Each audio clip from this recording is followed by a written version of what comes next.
It's been more than 2 weeks since Cora Weberg declared her innocence, saying allegations that she intentionally infected patients at Good Samaritan Hospital with hepatitis C are not true. And today, her attorney, Brian Hirschman, says there are new test results. She does not have Hep C. He says that's according to recent blood work, which did find something. There is something called an antibody.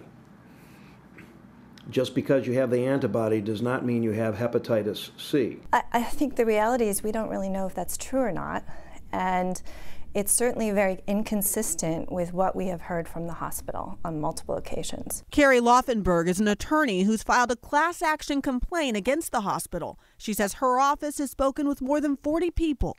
They say that they received a notice or a phone call from Good Samaritan that they were at risk for having contracted hepatitis C.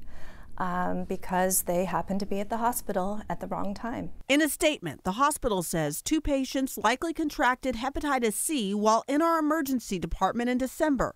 They were both treated by the same nurse. The Tacoma-Pierce County Health Department's test showed that nurse, referring to Weberg, tested positive for hepatitis C. As a result, about 2,800 patients were notified that they needed to get tested. According to the health department, of the test already completed, 52 have come back positive for hepatitis C.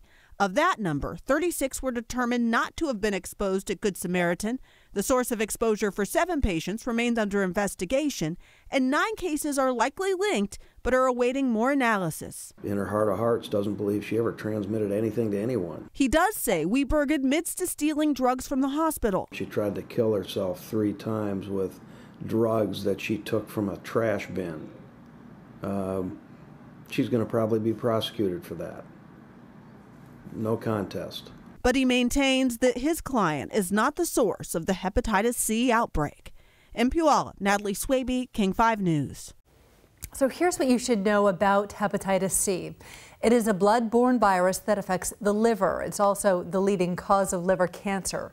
But new treatments are available that will cure more than 90% of people infected.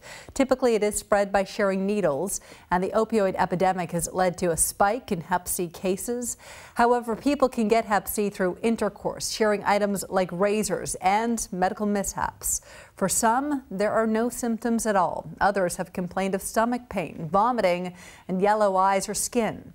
People infected by the same person will have the same viral strain.